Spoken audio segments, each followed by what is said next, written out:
नमस्कार दोस्तों, study ocean unfiltered में आप सभी का स्वागत है। मेरा नाम है प्रदीप। तो लेसन 1 और 2 हम लोगों ने मॉडर्न इंडिया की हिस्ट्री का कंप्लीट कर दिया है। तो उसी सीरीज़ को आगे बढ़ाते हुए हम लोग अब लेसन 3 पर आ चुके हैं। लेसन 1 और 2 में हमने पढ़ा था कि भारत में यूरोपियंस के आने से पहले भारत की क्या स्थिति थी। भारत में मुगल एम्पायर किस तरीके से क्रम्बल हो रहा था, मराठास का पावर किस तरीके से बढ़ रहा था, किस तरीके से छोटे-छोटे एम्पायर बन रहे थे और मुगल एम्पायर के पावर का डिफ्रेगमेंटेशन हो रहा था। तो उस कारण ही छोटे-छोटे एम्पायर और बन रहे थे, अवध का, बंगाल का, निज़ाम का और राजपूत के भी कई छोटे-छोटे स्टेट्स सिटी बन रहे थे और मराठास भी अपना पावर बढ़ाते जा रहे थे। तो ये सब हम लोगों ने पूरा स्थिति क्या चल रही थी भारत में वो हम लोगों ने समझ लिया फर्स्ट और सेकंड लेसन। और अब हम लोग थर्ड लेसन में ये जानेंगे कि भारत में जब यूरोपियंस कैसे आते हैं, क्यों आते हैं, क्या कारण रहा भारत में यूरोपियंस का आने का, वो किस तरीके से भारत की तरफ आते हैं और भारत में वो व्यापार करने से स्टार्ट करते हैं और धीरे-धीरे भारत को कॉलोनी बनाने के लिए भारत में आपस में ही पहले वो लड़ते हैं, फिर वो भारत में अपना आधिपत्य जमाने की कोशिश में कैसे करने लगते हैं। ये सब हम लोग आज थर्ड लेसन में जानेंगे।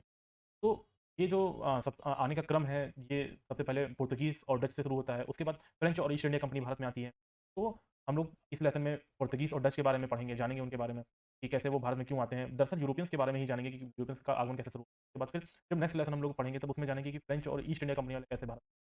ठीक, तो ये 2 लेसन्स अब जब आप पढ़ेंगे तो यूरोपियंस के आने की वजह क्या है, क्यों आते हैं, कैसे आते हैं, ये सब बारे में थोड़ी आपको क्लैरिटी मिल जाएगी। ठीक। तो सबसे पहले जब आए थे तो वो आए थे पुर्तगाली लोग आए थे भारत में। ठीक, तो पुर्तगालियों के साथ सबसे पहले भारत में यूरोपियंस का आगमन शुरू होता है। पुर्तगाली और डच आए थे तो सबसे पहले पुर्तगाली आए थे तो इनके बारे में हमें पहले जानने को मिलेगा, फिर नेक्स्ट लेसन में हम लोग फ्रेंच और पढ़ेंगे। तो पुर्तगालियों में ने जो 15वीं सेंचुरी का जो एंड था, 1490s का जो टाइम था, तब से इन्होंने आना शुरू कर दिया था। 1490s के टाइम इन्होंने आना शुरू कर दिया था और जो 16th सेंचुरी का जो शुरुआत का टाइम था, 1501 के बाद का जो टाइम, जो 1505 का समय था, 1510 का समय था, 1520 के आसपास का समय था। तो ये जो 14th सेंचुरी का लास्ट का समय और 15th सेंचुरी का लास्ट का समय और 16th सेंचुरी की शुरुआत का समय। तो ये जो 20-25 साल रहे हैं, इन्हीं 20-25 सालों में पुर्तगाली पूरी तरीके से भारत में एस्टेब्लिश्ड हो चुके थे। इन्होंने धीरे-धीरे एस्टेब्लिशमेंट अपना शुरू किया भारत में और धीरे-धीरे एस्टेब्लिश हो गए थे। ठीक, तो ये सब बात आज से लगभग 500 साल पुरानी है और इंग्लिश और फ्रेंच इनके काफ़ी बाद में आए थे। पुर्तगाली तो काफ़ी पहले आ गए थे। तो ऐसा क्या कारण रहा कि पुर्तगाली इनसे इतना पहले आए, लेकिन फिर भी ये टिक नहीं पाए फ्रेंच और ईस्ट इंडिया कंपनी के। तो इसके क्या कारण हैं? वो कारण हमारे लिए भी बहुत इंपॉर्टेंट हो जाते हैं, यूपीएससी मेंस का पॉइंट ऑफ व्यू से भी बहुत। तो अब हम यहाँ पर बात करते हैं यूरोपियंस के बारे में कि भारत के लोगों के बीच में जो व्यापार है, तो देखो यूरोपियंस का हमारे भी साथ व्यापार मॉडर्न इंडिया की हिस्ट्री अभी हम पढ़ रहे हैं, लेकिन इसका मतलब ये नहीं कि यूरोपियंस और भारत का व्यापार मॉडर्न इंडिया से ही शुरू हुआ। हमारा जो व्यापार है, जो भारत का व्यापार है यूरोपियंस के साथ, के एविडेंसेस लगभग आज से ऑलमोस्ट 3000 साल पहले से मिलते हैं। तो यूरोपियंस का जो ऑफ ट्रेड जो था विद यूरोपियंस, उसके जैसे जो रोमन एम्पायर था उस समय, वहाँ से तब से हम लोगों को भारत का जो यूरोपियंस के साथ में व्यापार है, उसके हम लोग को एविडेंसेस मिलते हैं। मेनली भारत के साथ व्यापार ये लोग करते थे और इस व्यापार का जो रूट था मोस्टली ये मेडिटेरियन सी जो देख रहे हैं आप, यहाँ से होते हुए ये पहले ये इज़राइल और ये जो इलाका है ये पार करते हुए इधर। चलिए हम आपको मैप में एक बार क्लियरली दिखा देते हैं एक बार, तब आपको थोड़ी क्लैरिटी हो जाएगी। तो देखिए इस जो व्यापार का जो मेन रूट था वो यूरोपियंस का था। ये जो मेडिटेरियन सी आप देख रहे हैं यहाँ पे, ये मेडिटेरियन सी है। और ज़ूम कर लेते हैं। ये मेडिटेरियन सी है, यहाँ से होते हुए ये इज़राइल वाला, ये अभी तो सुएज़ कैनाल बन गई है, पहले ये नहीं थी शायद। तो ये यहाँ से ये थोड़ा-सा ज़मीन पे चलना पड़ता था, उसके बाद फिर यही रास्ता होते हुए रेड सी से होते हुए, फिर ये गल्फ ऑफ एडन से होते हुए, ये अरेबियन सी से होते हुए, यहाँ ये भारत में आ जाते थे। ठीक, एक तो ये रास्ता हो गया। दूसरा ये रास्ता था पर ये यहाँ पे मेडिटेरियन सी से होते हुए सीरिया, लेबनान, ईरान, इराक वाला ये जो इलाका है थोड़ा, ये कुवैत वाला, यहाँ से होते हुए, पर्शियन गल्फ से होते हुए, दुबई के पास वाला जो ये रास्ता है, यहाँ से गल्फ ऑफ ओमान होते हुए फिर ये इंडिया आ गए। तो ये जो मेन रास्ते थे। उसके अलावा फिर जब एक और रास्ता बाद में जब कोलंबस वगैरह ने इजाद किया था, तो फिर वो यहाँ से इजाद किया था। ये यहाँ पे पोर्तुगीज़ हैं, यहाँ से फिर ये पूरा इन्होंने यहाँ से ये रास्ता, ये साउथ अफ्रीका, ये जो पूरा ये अफ्रीकन कॉन्टिनेंट है, इसको पूरा पार करते हुए ये फिर मोज़ाम्बिक, यहाँ से धीरे-धीरे करके ये यहाँ पर फिर ये इंडिया आए थे। ये यूरोप बाद में आए थे। ये मैं शुरुआत का बता रहा हूँ। ठीक, एक ये रास्ता था, एक ये रास्ता था और फिर ये एक ज़मीनी रास्ता भी था। ये, तो ये रास्ता जो था ये यहाँ से इंडिया को आता था। एक ये टर्की वाला, टर्की से इस्तांबुल होके ये सीधे आता था। तो ये भी रास्ते थे, बट जो समुद्र वाले रास्ते थे वो मेनली फ़ॉलो किए जाते थे। क्योंकि तब पहले की जो व्यापार होता था वो मेनली समुद्र के रास्ते से ही होता था। पहले कोई गाड़ियाँ वगैरह तो थे ही नहीं। तो जो क्या कहते हैं, जो समुद्र वाला इलाका था यही थोड़ा तेज़ था। गाड़ियाँ वगैरह ना होने के कारण जो ये जो ज़मीन वाला इलाका है, ज़मीन वाला जो रास्ता है, ये थोड़ा स्लो था इन कंपैरिज़न टू समुद्र वाला जो इलाका है। तो समुद्र वाले इलाके से ही ज़्यादातर ट्रेड किया जाता था और जो बीच-बीच में ये थोड़ा-थोड़ा रास्ता पड़ा है, इसको थोड़ा बहुत ये लोग पैदल चल लेते थे और उसके बाद फिर यहाँ इंडिया तक आते थे। तो ये ही 2 मेन रास्ते थे और तीसरा ये जो रास्ता था ये था।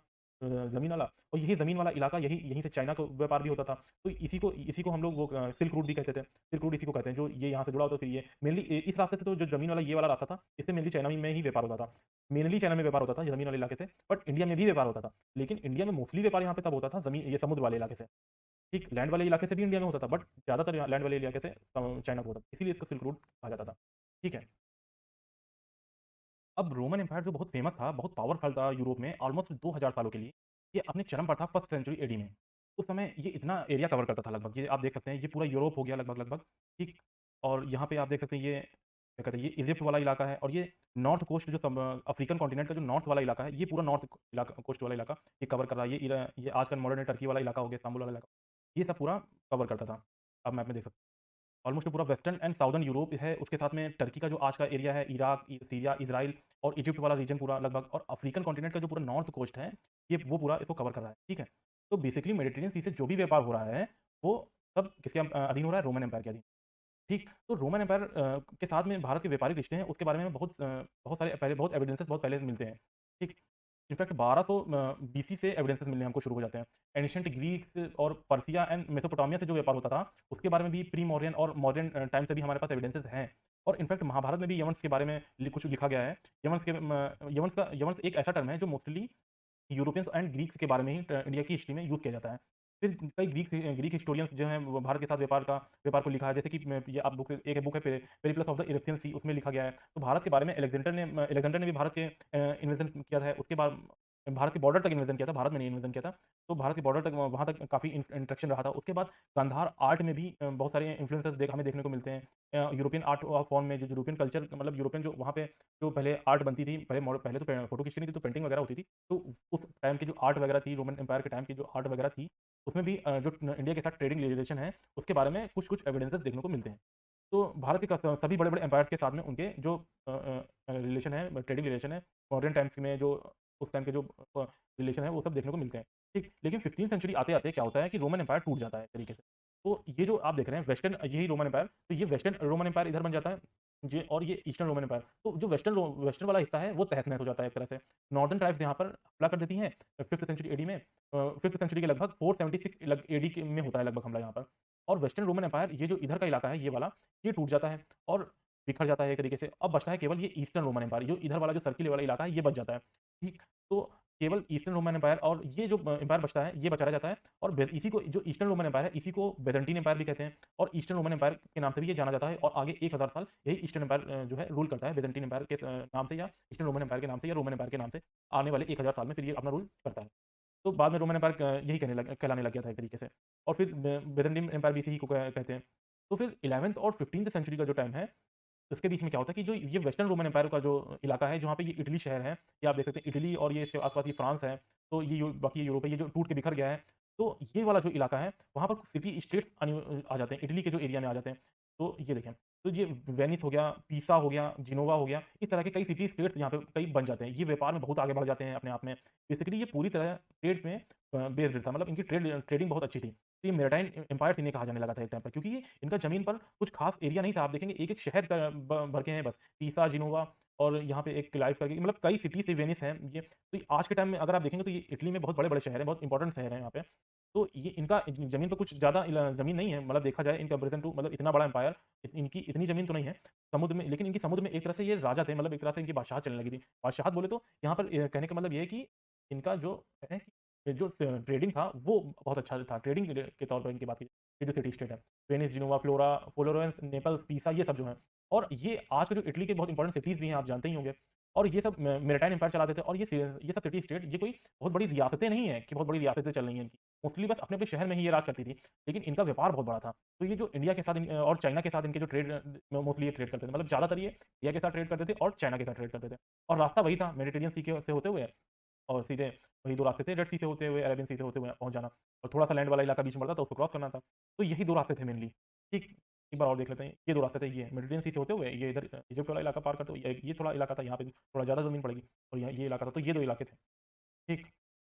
लेकिन यहाँ पर ईस्टर्न रोमन एम्पायर जो था, जो बेज़ंटीन एम्पायर था, ये तो इनकी जो तो इनको एक दिक्कत आती है यहाँ पर, इनके आपस में ही बनती नहीं थी, ये हमेशा दिक्कत करते रहते थे एक-दूसरे के लिए। लेकिन ये भी क्रिश्चियन, वो भी क्रिश्चियन, मतलब ये जो इधर वाले जो क्या कहते हैं, ये जो ईस्टर्न रोमन एम्पायर है, ये वाले भी क्रिश्चियन थे और जो यहाँ पे जो सिटी स्टेट बन गए थे, वो भी क्रिश्चियन थे। तो ज़्यादा दिक्कत ट्रेडिंग रिलेशन में तो आती नहीं थी, रिलीजियस प्रॉब्लम नहीं थी यहाँ पर, ठीक है? क्रिश्चियन ये भी क्रिश्चियन ये भी थे, तो ज़्यादा रिलीजियस प्रॉब्लम यहाँ पर नहीं आ रही थी। हालाँकि ऐसा भी नहीं है कि ये दोनों धर्म एक है तो दोनों भाई-भाई बन के रहेंगे, बहुत बहुत अच्छे से रहेंगे, ऐसा नहीं है। तो इन दोनों में के बीच में हमेशा इकोनॉमिक राइवलरी चलती आ रही थी, मतलब इकोनॉमिक इकोनॉमिक रूप से ट्रेडिंग तरीके से अगर व्यापारिक रूप से देखा जाए तो इनके बीच में एक राइवलरी रही है, कई सदियों तक राइवलरी रही है, इकोनॉमिक राइवलरी। तो byzantine हमेशा यही सोचता था, जो byzantine एम्पायर था कि बीच में तो हम बैठे हुए हैं यहाँ पर और ये इसी रास्ते से होके इंडिया जाते हैं और चाइना जाते हैं। हम तो पैसे नहीं कमा रहे हैं इतना, हम तो इतने अमीर नहीं हो रहे हैं, बट ये जो हैं, ये इतने छोटे-छोटे सिटी स्टेट, ये इतना अमीर कैसे होते जा रहे हैं? ये इतना पैसा कैसे कमाते जा रहे हैं?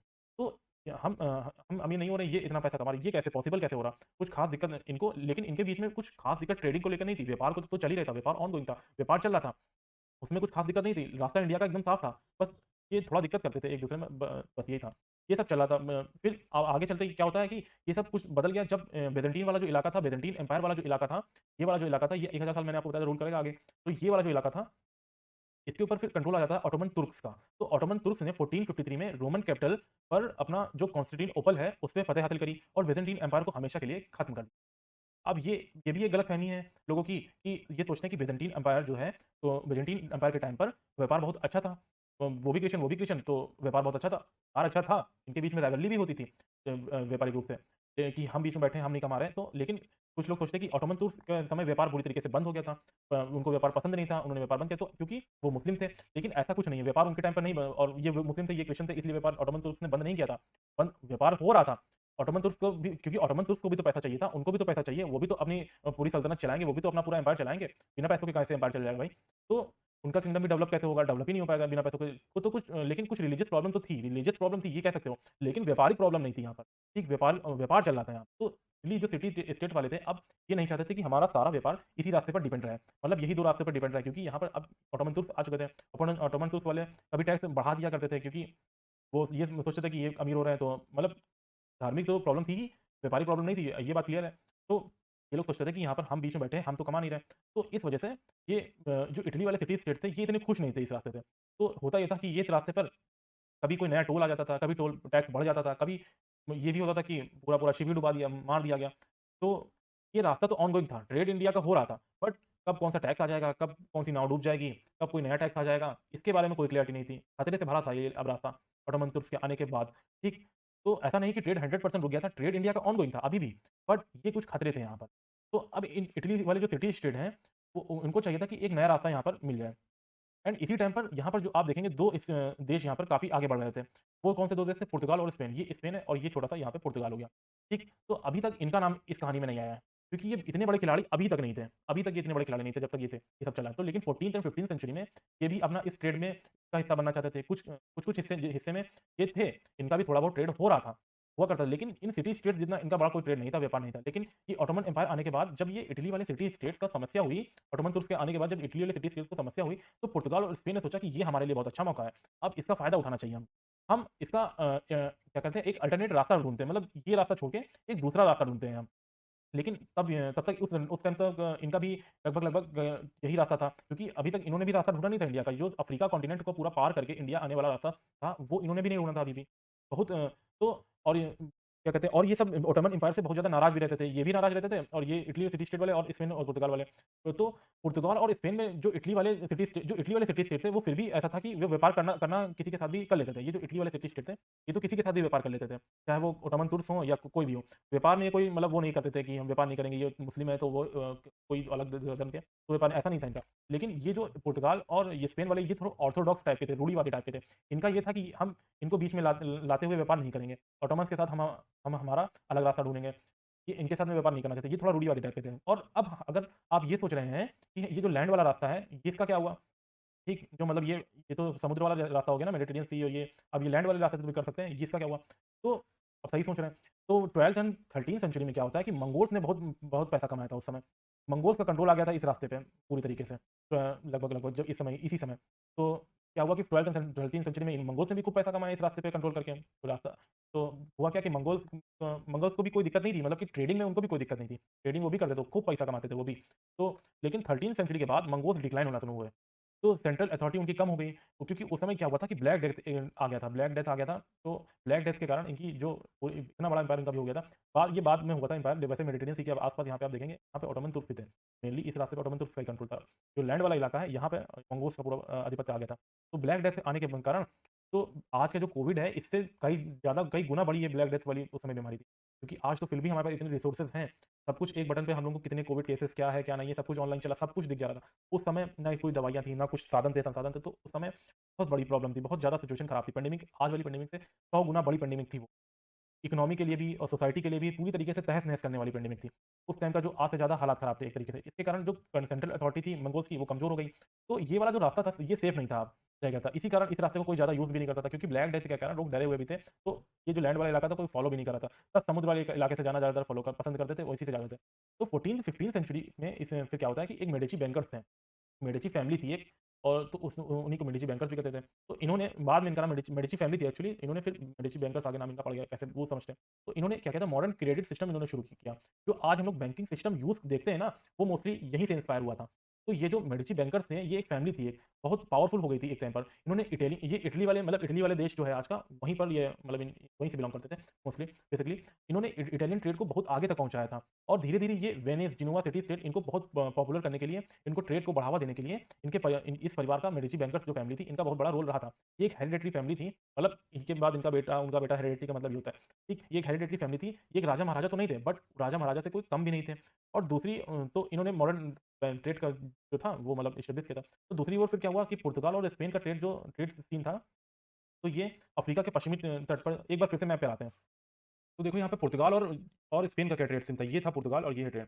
तो इनका जो अफ्रीका का कॉन्टिनेंट का जो पश्चिमी तट है यहाँ पर, यहाँ तक इनका व्यापार होता था। ये जो माली वाला इलाका हो गया, बर्किनो फासी, घाना, ये सब इलाके हो गए यहाँ पर। यहाँ तक इनका ट्रेड होता था। दरअसल ये एक रास्ता हो गया यहाँ पर, इस रास्ता तो ये यहाँ पर पूरा रेगिस्तान है, यहाँ पे तो नहीं आते थे। ये समुद्र वाले इलाके से लगभग ये यही आते थे और यहाँ तक इनका ट्रेड होता था। तो यहाँ तक ये पहुँच गए थे, लेकिन ये अभी तक ये अफ्रीका की टिप तक यहाँ तक नहीं पहुँचे थे ये, केप टाउन तक यहाँ तक नहीं पहुँचे थे। ठीक, यहाँ तक अभी ये नहीं पहुँच पाए थे, बट वहाँ पश्चिमी तट तक ये थोड़ा पहुँच चुके थे ये लोग, यहाँ तक इनका व्यापार होता था। मोस्टली ये लोग गोल्ड में व्यापार करते थे और इनकी इकोनॉमी इंक्रीज़ कर रही थी दोनों लोगों की थोड़ी-थोड़ी। पुर्तगाल और स्पेन की इकोनॉमी यहाँ से इंक्रीज़ कर रही थी, मोस्टली गोल्ड में व्यापार होता था और यहाँ तक ये व्यापार करते थे और यहाँ तक ये पूरा अफ्रीका के टिप तक नहीं पहुँचे थे। तो ये इनका यहाँ पे व्यापार चल रहा था, ठीक। फिर क्या होता है 14th सेंचुरी के बीच में एक घटना और घटती है यहाँ पर, कि पूरी इकोनॉमी एक तरीके से क्रैश कर जाती है। हो क्या रहा था यहाँ पे कि यूरोप से इंडिया को एक तरफ से क्या जा रहा था, पैसा जा रहा था, गोल्ड जा रहा था। तो और वहाँ से क्या आ रहा था, वहाँ से स्पाइसेस आ रहे थे, मसाले आ रहे थे, भर-भर के मसाले आ रहे थे। तो भारत से तो यूरोप में वो क्या हो रहा था कि कुछ ना कुछ जा रहा था। एक तरीके से देखा जाए स्पाइसेस वहाँ पे इतना जा रहा था कि बिना स्पाइसेस के यूरोप में लोगों का खाना नहीं हजम होता था। ये हाल हो गया था। लेकिन इतना स्पाइसेस आता था वहाँ यूरोप में जाता था। लेकिन भारत को बदले में कुछ नहीं मिलता था एक कमोडिटी मिलती थी, कि गोल्ड मिलता कोई वस्तु जैसे मूर्ति हो गई या इस टाइप की कुछ वस्तुएँ नहीं मिल पा रही थी। बस गोल्ड मिल रहा था एक तरीके से, गोल्ड ही गोल्ड भरे दे रहे थे लाके। मतलब पैसा भी देते थे, गोल्ड भी देते थे, यही सब मिल रहा था। तो बट कोई कमोडिटी नहीं मिल रही थी एक तरीके से। तो होता ये था कि जो इकोनॉमी बबल एक तरीके से बन गया था यहाँ पे, बहुत तेज़ी से इकोनॉमी ग्रो कर रही थी यूरोप की, वो एकदम से बर्स्ट हो जाती है यहाँ।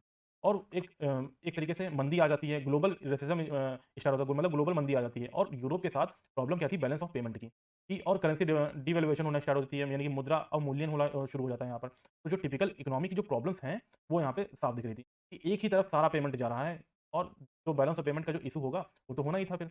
तो यही हुआ और इसके कारण इकोनॉमी होती है क्रैश और उसके तुरंत बाद फिर क्या होता है, ऑटोमन एम्पायर स्थापित हो जाता है वहाँ पे। byzantine एम्पायर के ऊपर ऑटोमन एम्पायर ने हमला किया था और कॉन्स्टेंटिनोपल पे। तो byzantine एम्पायर को हराकर ऑटोमन एम्पायर वहाँ पे आ जाता है और उधर इकोनॉमी भी क्रैश कर जाती है।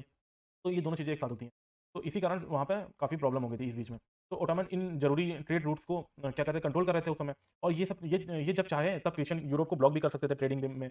तो ऐसा नहीं है कि इन्हें तुरंत ब्लॉक कर दिया गया वहाँ पर। इटली वाले स्टेट्स के पास ये जो पैसे देकर ट्रेड कर रहे थे। लेकिन अगर बीच में कोई एम्पायर आ जाता है तो थोड़ी इतनी आसानी तो नहीं होगी इन्हें जाने में मतलब इतनी आसानी से तो नहीं जाने देंगे। इनसे डबल पैसे चार्ज किए जाएँगे सही ज़ाहिर-सी बात है, किए जाएँगे, ट्रिपल भी चार्ज किए जा सकते हैं। तो बेसिकली यूरोप में कोई भी खुश नहीं था ऑटोमन एम्पायर को लेके।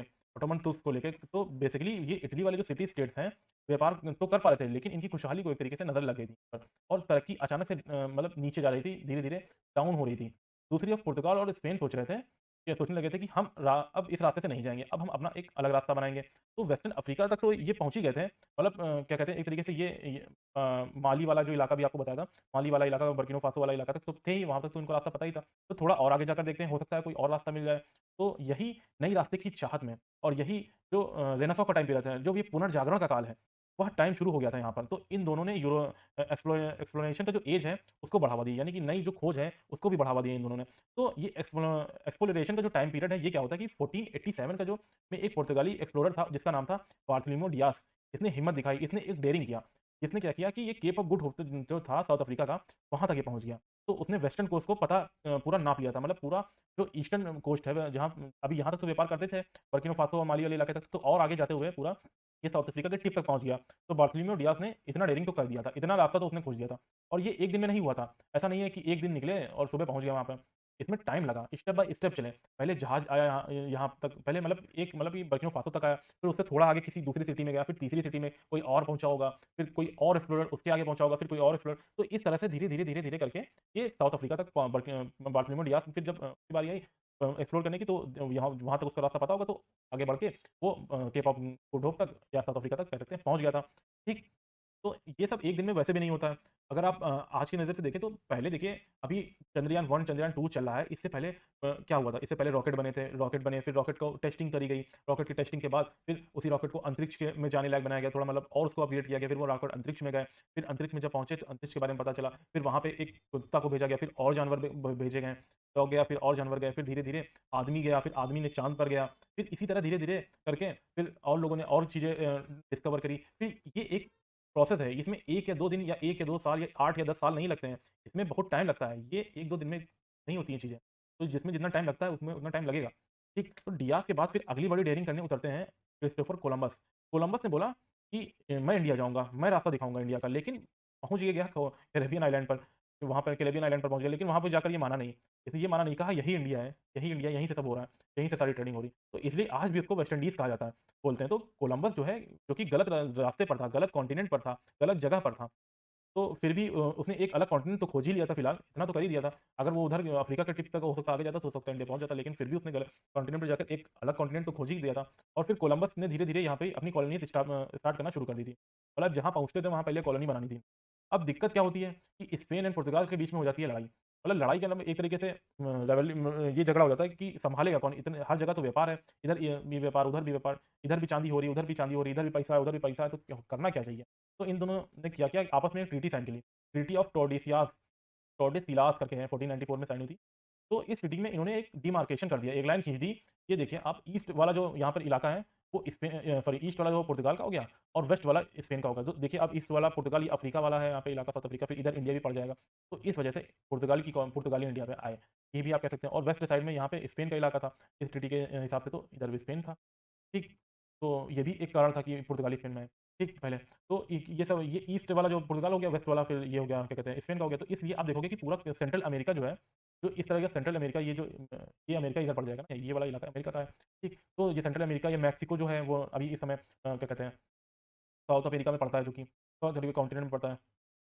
ठीक, तो जो स्पेनिश हेरिटेज के हैं, ये सभी कंट्रीज़ आप देखोगे स्पेनिश हेरिटेज के हैं। वहाँ पर स्पेनिश भाषा बोली जाती है एक तरीके से, क्योंकि स्पेन की वहाँ पर कॉलोनीज़ थी पहले।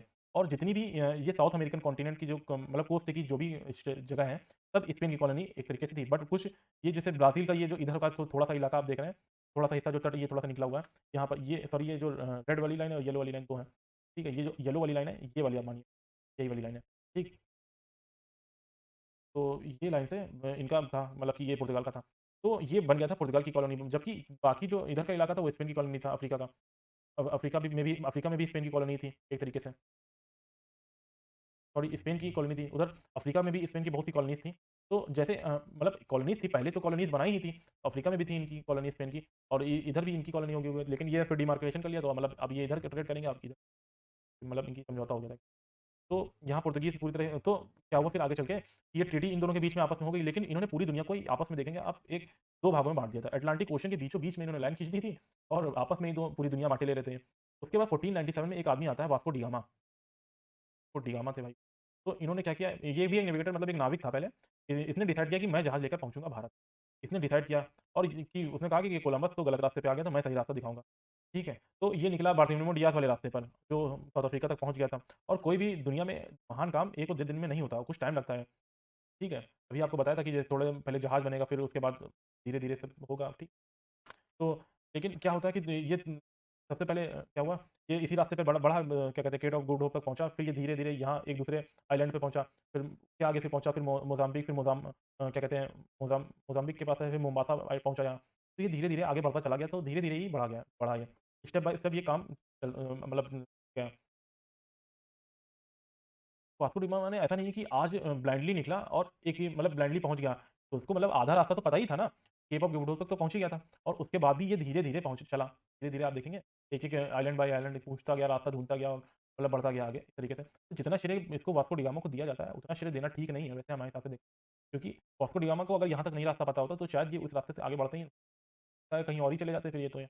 तो वास्को डी गामा अपना लक्ष्य बनाया कि भारत पहुँचना है, तो अब इसको ये पता था कि केप ऑफ गुड होप तक जाना है, साउथ अफ्रीका तक पहुँचना है। उसके आगे अपना एक खुद रिस्क लिया इसने, मतलब अफ्रीका का जो ईस्टर्न कोस्ट है, यहाँ पर ये धीरे-धीरे एक के बाद एक शहर पार करते हुए निकल गया अपना। तो रास्ता नहीं था पता था इसको, तो ये जब तंजानिया कोस्ट में मोम्बासा पहुँचा ये, तो एक वहाँ पर इसको एक गुजराती सेलर मिलता है।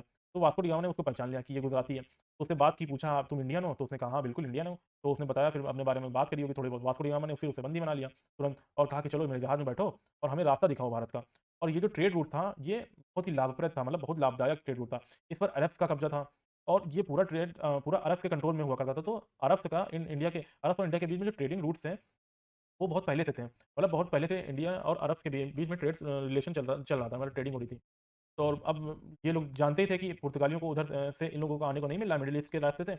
इज़राइल वाले वो जो बीच का जो रास्ता था, वहाँ से नहीं आने को मिल रहा, तो उनको पता था कि पुर्तगाली और स्पेन वाले लोग ये एक ना एक दिन तो पूरा रास्ता घूम कर आएँगे। फिर उन्होंने देखा कि इनको कि इधर ये आने में दिक्कत है, ये सब चल रहा है, तो उनको पता था कि ये आएँगे तो ये इधर आएँगे। तो वास्को डी गामा को बहुत स्वागत नहीं मिला था एक तरीके से मोम्बासा वगैरह में, जो साउथ अफ्रीका के कॉन्टिनेंट थे। मोम्बासा में उनको एक तरीके से कई बार मारने की भी कोशिश करी थी। मतलब जान से मारने की कोशिश करी थी अफ्रीका कोस्ट पर, लेकिन इसकी किस्मत अच्छी निकली कि इसको गुजराती सेलर मिल गया और ये अपने जहाज़ में बिठाकर फ़ोर्स या दबाव बनाया उसके ऊपर कि मुझे मानसून वाला रूट दिखाओ और उसी रूट से भारत में रास्ता तय किया जाता है, उसको बताओ और उसी रूट से हमको ले चलो। तो अल्टीमेटली फिर वो पहुँचा केरल। तो फिर ये केरल पहुँचता है और कालीकट में ये लैंड करता है जाकर। 1498 में इसका जहाज़ पहुँचते हैं कालीकट में, जिसे आज कोझिकोड कहा जाता है। कहते हैं यहाँ पर ये जो हिंदू रूलर है ज़ेमोरिन, उसके साथ इसने ट्रेड रिलेशन स्थापित किए। फिर वास्को डी गामा ने लेकिन यहाँ पर एक already well established trade route था अरब्स का, अलग अरब सेलर्स के द्वारा। अरब सेलर्स यहाँ पर पिछले 400-500 साल से एक अच्छा खासा व्यापार कर रहे थे यहाँ पर, और अचानक वो देखते हैं कि ये क्या? ये कौन आ गए? वास्को डी गामा पोर्तुगीज़, ये तो पूरा अफ्रीकन कॉन्टिनेंट नाप कर आ गए। तो अचानक से अरब सेलर्स के साथ पोर्तुगीज़ का कॉन्फ्लिक्ट शुरू हो जाता है यहाँ पर। तो ये जो ट्रेड रूट है ना, जो ट्रेड रूट है, जो पूरा अरेबियन ओशन का जो ट्रेड रूट है, तो ये जो स्पाइसेस का है ट्रेड रूट था एक तरीके से उस समय। और य एक यहाँ पर व्यापार जो होता था स्पाइसेस का होता था, लगभग-लगभग स्पाइसेस का ही व्यापार होता था। तो अभी तक तो क्या होता था कि यूरोप में स्पाइसेस तो पहुँचते थे, लेकिन ये जो अरब मिडलमैन है वही पहुँचाते थे वहाँ पे यूरोप में, यहाँ से ले जाकर। ये यहाँ से खरीद कर ले जाते थे, ऑटोमन एम्पायर से होते हुए यूरोप ले गए, और इसलिए तो यूरोप में बहुत ज़्यादा महँगाई हो गई थी, वहाँ बहुत ज़्यादा हो गया था स्पाइसेस। फिर जैसे ही ऑटोमन्स आए, तो अरब मिडलमैन इस ट्रेड्स का बहुत फ़ायदा उठा रहे थे। तो लेकिन जैसे ही क्या होता है कि फिर क्या कहते हैं, पुर्तगाल को डायरेक्ट एक्सेस मिल जाता है वास्को डी गामा से पहुँचने के बाद। अचानक से वास्को डी गामा जिस प्राइस पर स्पाइसेस लेकर आया, पहुँचा पुर्तगाल में, उससे क्या हुआ कि 10 गुना कम हो गए। इमेजिन करो कि आपको कोई चीज़ ₹1000 में मिल रही हो और वो अचानक से ₹100 में हो जाए। तो आप भी जाकर दुकानदार से पूछोगे कि ये कैसे पॉसिबल हुआ? तो पता चलता है ये सब हुआ वास्को डी गामा की वजह से। वास्को डी गामा ने भारत की खोज कर ली है और इसी कारण ये सब हुआ। तो फिर पोर्तुगीज़ ने की जो सरकार थी, ये जो पोर्तुगीज़ के जो राजा थे, उसने कहा कि अब तो और ज़्यादा यहाँ पर मेहनत करनी पड़ेगी, और ज़्यादा लोगों को भेजना पड़ेगा, और ज़्यादा सामान मँगाना पड़ेगा, तभी तो सबको सस्ता आएगा सामान। तो उन्होंने क्या किया, 1500 में क्या किया, पेड्रो पेड्रो अल्वारेस कब्राल को, ये इसको भेजा कि जाओ, कब्राल को भेजा कि तुम जाओ वहाँ पर और वहाँ पर अपनी फैक्ट्री-वैक्ट्री एस्टेब्लिश भी करो, जाके बातचीत करो ज़ेमुरिन से जाकर और वहाँ पर अपनी फैक्ट्री एस्टेब्लिश भी करो। ठीक। तो ज़ेमुरिन आते हैं, कब्राल आते हैं और फैक्ट्री-वैक्ट्री की बात करते हैं। तो फैक्ट्री दरअसल अभी बस एक वेयरहाउस की तरह एक थी, वहाँ पर छोटी-मोटी, मतलब क्या कहते हैं, एक घर टाइप का था, छोटा-मोटा घर टाइप का, मतलब कह सकते हैं कि छोटा-मोटा घर टाइप का होता है, उस टाइप का था। फिर बड़ी-बड़ी दीवारें उसके बाद थी और इस तरह से पूरा ये बना हुआ था कि वहाँ पे लोग रह भी सकें, और जो मतलब वहाँ पे काम करते हैं वर्कर्स वो रह लें, और जो पुर्तगीज़ लोग थे वो भी रहते थे। और एक बड़ा वेयरहाउस टाइप का बना था, वहाँ पे सामान रखा जाता था। तो इस तरीके से पूरा सिस्टम वहाँ पे था। ये लोग जो खरीद कर लाते थे, स्टोर कर लेते थे, और जब जहाज़ आता था तो वहाँ से चढ़ा दिया करते थे वहाँ पर। तो ये एक वेयरहाउस टाइप का था फैक्ट्री, इसी को फैक्ट्री कहते थे। तो यहाँ कुछ बनता नहीं था फैक्ट्री में, कुछ मतलब निर्माण हो रहा है, कुछ ये सब नहीं था आज के समय जैसा। तो ऑफ़िसेज़ थे, कुछ पुर्तगालीज़ लोग रहते थे, बस यही सब। तो कब्राल को भेजा गया फैक्ट्री बनाने के लिए, तो ये फैक्ट्री बनी, इस पर लोकल लोगों ने अटैक कर दिया कब्राल के ऊपर, मतलब पुर्तगीज़ के ऊपर। कई जगह लिखा है कि ये क अरब्स के भड़काने के कारण हुआ, कि बट पक्का नहीं पता कि अरब्स के भड़काने के कारण हुआ कि लोकल लोगों ने खुद से ही हमला किया। तो इस फैक्ट्री पर अटैक हुआ, तो हुआ क्या कि पुर्तगीज़ कई मारे गए यहाँ पर जब अटैक हुआ, और रिटेलिएशन में, मतलब जवाबी कार्रवाई में तुरंत ही क्या हुआ, cabral पूरे कालीकट शहर में बॉम्बिंग कर देता है फिर, और उसने कई अरब मर्चेंट शिप्स को भी हाईजैक कर लिया कालीकट बंदरगाह से, और उनके कई साथियों को जो क्रू मेंबर्स सॉरी, जो क्रू मेंबर्स थे वहाँ पे, उनको भी मार दिया गया एक तरीके से, और अब यहाँ पर मार-काट मचनी पूरी तरीके से चालू हो चुकी है। अब ज़ेमुरिन ने देख रहा है कि मैं शांति से यहाँ पर ट्रेड कर रहा था और अच्छा खासा अरब के साथ, और ये सब के पैसे कमा रहा था, और पुर्तगाली आए यहाँ पर, और ये क्यों बवाल मचा रहे हैं, इतना क्यों लड़ाई झगड़ा कर रहे हैं। लेकिन पुर्तगीज़ अपनी जिद से, अपनी फायर पावर से, अपनी मसल पावर से अपना एस्टेब्लिश करना चाहते थे खुद को। तो इन्होंने अपने फेवर में ट्रीटी एस्टेब्लिश करना स्टार्ट करी, और कालीकट एंड कन्नौज में इन्होंने फैक्ट्री भी एस्टेब्लिश करना शुरू कर दी थी। तो पुर्तगीज़ ट्रेड किस-किस को दिक्कत है यहाँ पर, तो यहाँ पर इटली के जो सिटी स्टेट थे वहाँ पर, अभी आपने देखा था जो वेनिस, जिनोवा, ये सब जो सिटी स्टेट थे, उनको दिक्कत है, और इजिप्ट जो मामलुक सल्तनत है उसको भी दिक्कत है, और अरब को भी दिक्कत है, अरब के जो लोग थे उनको भी दिक्कत है। तो इतने इन तीनों लोगों को ये दिक्कत दे रहे थे, मतलब पुर्तगीज़ तीनों लोगों के लिए दिक्कत है। ठीक, तो फिर क्या होता है कि जो इटली के जो सिटी स्टेट हैं, वहाँ पर जो वेनिस और जिनोवा ये सब जो सिटी स्टेट थे, वहाँ पर ये बात होनी स्टार्ट हो गई कि अगर हमने पुर्तगीज़ को इस रूट पर कब्ज़ा करने नहीं दिया, तो फिर हमें वापस से मछली पकड़ने वाली स्थिति में जाना पड़ेगा, और फिर हम कुछ नहीं कर पाएँगे। तो इन्होंने क्या किया, इन्होंने एक अलायंस बनाने की यहाँ पर शुरुआत कर दी। वेनिस ने मुस्लिम इजिप्ट मामलुक सल्तनत को ये बोला कि चलो मिलकर पुर्तगाल पर अटैक कर देते हैं। तो क्रिश्चियन एंड मुस्लिम्स मिलकर अटैक कर रहे हैं पुर्तगीज़ पर यहाँ पर, क्योंकि वेनिस, पीसा, इटली के सिटीज़ थे, वो धर्म से ज़्यादा उनको मतलब नहीं था, धर्म से उनको कोई ज़्यादा खास लेना नहीं देना नहीं था। उनको बस किसी तरह से व्यापार से मतलब था, व्यापार इनका किसी तरह से बढ़िया होना चाहिए बस, और कुछ नहीं उनसे मतलब।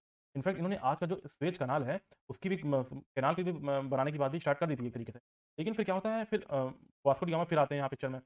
इनको समझ में आया कि अच्छा, पीछे इतना सब कुछ चल रहा है यहाँ पर, तो फिर वास्को डी गामा फिर से भारत आया, और दूसरी बार ये भारत आया था, क्योंकि वैसे पहली बार में ही इसने इतना पैसा कमा लिया था वहाँ पर कि इसे कुछ करने की ज़रूरत ही नहीं थी।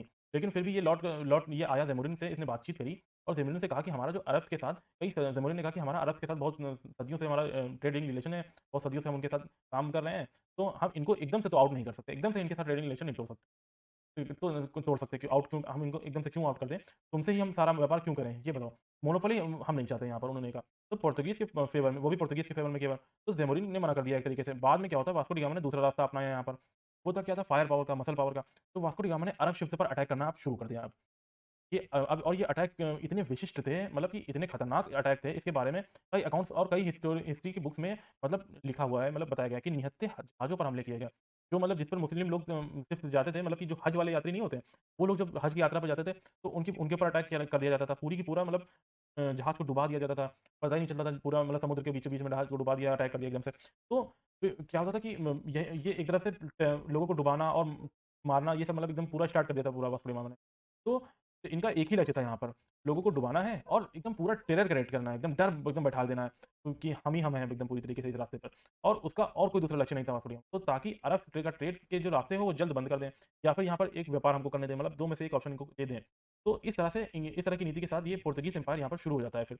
तो और 1500 में इनका जो ज़ीरो से शुरू हुआ था कार्यकाल, मतलब ज़ीरो फैक्ट्री थी, अब वहाँ से 200 साल के अंदर-अंदर इतने सारे यहाँ पर आप देखेंगे, यहाँ पर पूरे यहाँ पे फैक्ट्रीज़ और ये सब पोर्ट्स में सब बना लिए थे, आउटपोस्ट की फैक्ट्री कॉलोनीज़ वगैरह बना ली थी। ये सब मतलब इतना मतलब पूरा मतलब पावर से, अपनी फायर पावर से पूरा मतलब एस्टेब्लिश भी कर लिया था पोर्तुगीज़ इंडिया में। ठीक, अब एक चीज़ यहाँ पर ध्यान देने वाली बात ये है कि यहाँ पर पर कि कोई यहाँ पर कोई कंपनी बनाकर नहीं आए थे पुर्तगीज़। जैसे ये east India company, French east India company, ये सब क्या थे, ये जो भी थे, मतलब ये प्राइवेट थे, ये मतलब प्राइवेट नहीं थे। पुर्तगीज़ वाले जो थे, जो कुछ भी हो रहा था इनका, वो सब पुर्तगाल के राजा के डायरेक्टली कंट्रोल में हो रहा था। वहाँ की जो गवर्नमेंट है पुर्तगाल की, वहाँ के उनके डायरेक्ट कंट्रोल में ही हो रहा था। तो इन्होंने इंडिया का जो वेस्टर्न एंड ईस्टर्न दोनों कोस्ट में एक तरफ से दोनों तरफ से अपनी ट्रेडिंग पोस्ट बना ली थी। हुगली में भी इन्होंने देखेंगे, तो हुगली हुगली से कलकत्ता से लेकर दीव तक, यहाँ पर दमन दीव तक पूरा मतलब आउटपोस्ट मौजूद थी एक तरीके से लगभग इंडिया में। तो इन्होंने सबसे पहले क्या किया, अरब राइवल्स को अपने रास्ते से हटाया, और उसके बाद अपनी खुद की फैक्ट्रीज़ स्टार्ट करना शुरू कर दी। कालीकट, कैन्नौर और कोचीन, ये 3 इनकी पोर्तुगीज़ की सबसे फर्स्ट क्या कहते हैं फैक्ट्री थी ये। कालीकट, कैन्नौर और कोचीन, मतलब ये 3 सबसे फर्स्ट फैक्ट्री थी। ये इंपॉर्टेंट रहता है, कभी-कभी एग्ज़ाम से पूछा जाता है। तो पोर्तुगीज़ की पहली फैक्ट्री थी यही 3। फिर इन फैक्ट्रीज़ के साथ-साथ इन्होंने फोर्ट्स बनाना भी शुरू किए इसके आस-पास। मतलब फैक्ट्रीज़ पहले बनाई, धीरे-धीरे उससे ट्रेडिंग करते थे। फिर उसके आस-पास फिर धीरे-धीरे फोर्ट, किले बनाने स्टार्ट कर दिए, और फिर 1505 में फ्रांसिस्को दे अल्मीड़ा को भेजा जाता है एज़ अ गवर्नर। ठीक, अब इतनी ज़्यादा टेरिटरी हो गई यहाँ पर, तो इनको गवर्न करने के लिए गवर्नर की आवश्यकता तो पड़ेगी ही पड़ेगी। तो एक गवर्नर के रूप में भेजा जाता है फ्रांसिस्को द अल्मीड़ा को, दी अल्मीड़ा को। तो ये आते हैं, ये वास्को डी गामा के अपना काम करके जा चुका है यहाँ पर अब, और अब 1505 में अब अल्मीड़ा आता है यहाँ पर। और इसकी मिलिट्री फ़ोर्स भी पूरी तरीके से इसको प्रोवाइड करी जाती है। पुर्तगाल के राजा के द्वारा, पुर्तगाल की गवर्नमेंट के द्वारा, कि आराम से जाओ, अटैक वगैरह करो, जहाँ भी कर सकते हो। वास्को डी गामा की पॉलिसीज़ को आगे कंटिन्यू करता है ये। तो अल्मीरा ने बहुत सारे जो अरब पोर्ट्स हैं, वो बंदरगाह हैं, वहाँ पर बहुत हमले किए। जद्दा, मस्कट और कलहट, मौस जो बड़ी-बड़ी मस्जिदें होती हैं, उनके ऊपर अरेबियन पेनिनसुला पे उनके ऊपर कई इंपॉर्टेंट जो पोर्ट्स पर थी, उनके ऊपर भी कई अटैक किए गए बड़े-बड़े। कई जगह पर इसने मस्जिदों को जला भी दिया। तो ये सब अटैक हुए एक तरीके से। तो अटैक उस समय बहुत बदनाम अटैक थे एक तरीके से, हो गए थे। उस समय की जो हिस्ट्री थी उसमें बहुत खराब टाइप के अटैक ये माने जाते थे। इस तरह के अटैक को देखकर फाइनली जो इजिप्ट के सुल्तान हैं, उन्होंने क्या किया, डिसाइड किया कि अब टाइम आ गया है कि इटली के जो सिटी स्टेट्स हैं, उनका जो ऑफ़र है उसको स्वीकारने का, अब इनका ऑफ़र को स्वीकार करने का टाइम आ गया है। तो क्या होता है कि जो इटली के सिटी स्टेट हैं, उन्होंने जो ऑफ़र दिया है उसको स्वीकार कर लेते हैं। तो इटली के जो सिटी स्टेट है वो व्यापार तो चाहते थे। तो मामलुक जो सल्तनत है इजिप्ट, वो भी व्यापार चाहते थे, और ये जो अरब पर अटैक हो रहा था ये भी व्यापार चाहते थे। तो ये और इनके तो काफ़ी निकट ये अटैक हो रहे थे, ये मतलब काफ़ी पास हो रहे थे। तो फाइनली इन्होंने क्या किया कि इंडिया में एक लोकल पार्टनर भी ढूँढ लिया। गुजरात के जो सुल्तान हैं उनको भी अपनी तरफ कर लिया, और वेनिस और इजिप्ट क्या कहते हैं, इटली की जो सिटी स्टेट थी वो सब भी थी, और मामलुक सल्तनत, ये सब मिलकर हमले शुरू करते हैं पुर्तगीज़ के ऊपर, मतलब पुर्तगालियों के ऊपर, फिर ये सब मिलके हमले शुरू कर देते हैं। ठीक, तो पहली लड़ाई में क्या होता है कि पुर्तगीज़ के ऊपर इनके इतनी तेज़ अटैक किया जाता है कि ये हार जाते हैं पहली बार में। और जो गवर्नर अल्मीड़ा का बेटा है, वही मारा जाता है फर्स्ट अटैक में। लेकिन फिर उसके 2 साल बाद फिर एक और लड़ाई होती है यहाँ पर, 1509 में बैटल ऑफ दिऊ होती है। तो मामलुक इजिप्ट प्लस गुजरात के सुल्तान और प्लस ज़ैमुरीन ऑफ कालीकट, ये एक तरफ रहते हैं, और इनको आउटसाइड सपोर्ट मिला था। इटली के जो सिटी स्टेट थे और ऑटोमन एम्पायर का भी सपोर्ट मिला था आउटसाइड। तो उसके बाद इनकी पूरी लड़ाई होती है, इन सब की लड़ाई होती है, एक तरफ ये होते हैं, फिर दूसरी तरफ होते हैं पुर्तगाली, और यहाँ पर पुर्तगाली जो होते हैं वो जीत जाते हैं, उनकी जीत होती है। अल्मीड़ा खुद आया था इस लड़ाई में को लड़ने के लिए, उसने लीड किया था अपनी सेना को। इन सभी सुल्तान की जो कंबाइंड आर्मी थी, उसको हरा दिया, और इस लड़ाई के बाद पुर्तगाली डोमिनेंस पूरी तरह से इंडिया की धरती पर स्थापित हो गया था। फिर अल्मीड़ा ने क्या किया कि फिर 1-2 जगह से इसने सोचा अब काम नहीं चलेगा। अब इसके बहुत सारे बेसेस बनाना स्टार्ट कर दिए। बहुत सारे बेसेस बनाने पड़ेंगे, तो उसने सोचा कि चलो हम एक पूरा ब्लू वाटर पॉलिसी बनाते हैं। काटा सिस्टम लाने की कोशिश करी इसने। ठीक, अल्मीड़ा ने। तो और ब्लू वाटर का मतलब कि हमारा पूरा मतलब समुद्र में कंट्रोल होना चाहिए, पूरा मतलब आधिपत्य होना चाहिए, ब्लू वाटर कंट्रोल एक तरीके से होना चाहिए। तो हमें बहुत सारे एरियाज़ में बेसेस बनाने होंगे, कई छोटे-बड़े बेसेस बनाने होंगे। तो इन्होंने कई जगह अपने बेसेस बनाने स्टार्ट कर दिए। भारत में जो गोवा, दमन, दीव और कालीकट, इस तरह की जगहों पर फोर्ट्स बनाए गए, बड़े-बड़े किले बनाए गए, और धीरे-धीरे ये पॉलिसीज़ को आगे बढ़ाते गए। और जो क्या कहते हैं, जो अफ्रीका कॉन्टिनेंट का जो कोस्ट है, वहाँ पे भी कई इन्होंने अपने-अपने वो बनाए, काटा सिस्टम के मुताबिक वहीं पे अपने कई फोर्ट बनाए होंगे। मतलब कि अपने बेसेस बनाए एक तरीके से, फोर्ट नहीं कहना बड़ा गलत। बेसेस बनाए मतलब कई जगह इन्होंने बेसेस बनाए, छोटे-मोटे, बड़े-बड़े जगह-जगह, ताकि ये पूरा कार्टर सिस्टम पूरा मतलब अपना लागू कर पाएँ। फिर उसके बाद आता है, मतलब एक तरीके से टोल का जो सिस्टम होता है वो उन्होंने पूरा समुद्र पर लागू कर दिया। फिर उसके बाद आते हैं गवर्नर अगले, अल्फांसो दी अल्बुकर्क आता है ये गवर्नर। इसने फाइनली जो पुर्तगीज़ कंट्रोल है इंडिया में, इंडियन ओशन में इस्टैब्लिश भी कर दिया था। तो इन्होंने रेड सी में अपना एक बेस स्थापित किया, जो सोकात्रा में, एक जो यमन के पास जो आइलैंड थे वो कई, उसमें इंपॉर्टेंट जो आइलैंड थे, जो पर्शियन गल्फ में, जो मालाबार में, मलक्का में, इन सब जगह में जो इसने कई बेसेस बनाए। तो अल्बुकर्क ने एक नया सिस्टम, जो काटा सिस्टम था, इसको पूरी तरीके से लाया और इसको पूरी तरीके से लागू किया। इसमें क्या होता है कि पुर्तगीज़ के अलावा और कोई दूसरा जहाज अगर यहाँ से निकलेगा, तो उसको परमिट लेना पड़ेगा, उसको परमिशन लेनी पड़ेगी। तभी वो इसको मतलब इस जगह को पार कर सकता है, उसके पार निकल सकता है समुद्र को व्यापार करने के लिए। ये कार्टर सिस्टम सभी के लिए लागू था, मतलब कोई भी जहाज निकले, मतलब पुर्तगाली के लिए खुद के लिए नहीं लागू था, बाकी सबके लिए। चाहे वो अरब शिप्स हों या मुगल एम्पायर ही क्यों ना हो। मुगल एम्पायर जो अभी 1526 के बाद, बाबर के आने के बाद बहुत बड़ा एम्पायर बन जाएगा, मतलब इतना बड़ा एम्पायर, इतना मजबूत एम्पायर ज़मीन पे बनेगा, लेकिन उसको भी अब यहाँ पे परमिशन लेनी होती थी।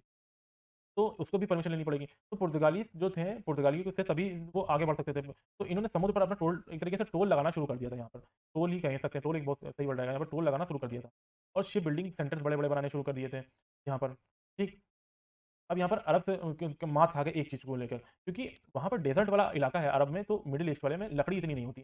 तो पुर्तगालियों के पास साइड में क्या था, वहाँ पर लकड़ी होती थी काफ़ी, मतलब शिप बिल्डिंग में पीछे अरब पीछे चले गए थोड़े। और ये जो तेज़ी से जहाज़ बनाते गए पुर्तगाली, और इन्होंने कई जहाज़ जल्दी-जल्दी बना लिए होंगे। इनकी तरफ लकड़ी ज़्यादा थी ऑन कंपैरिज़न टू अरब्स, कि वहाँ पे लकड़ी होती नहीं है इतनी। तो जहाँ पे लकड़ी नहीं पाई जाती, तो पुर्तगाली इस मामले में थोड़ा लकी रहे। यूरोप में ज़्यादा पेड़ पाए जाते, तो काट-काट कर बना-बन ये जहाज़ बनाते चले गए। तो 1510 में क्या होता है, अल्बुकर्क ने गोवा को एक्वायर कर लिया सुल्तान ऑफ बीजापुर से।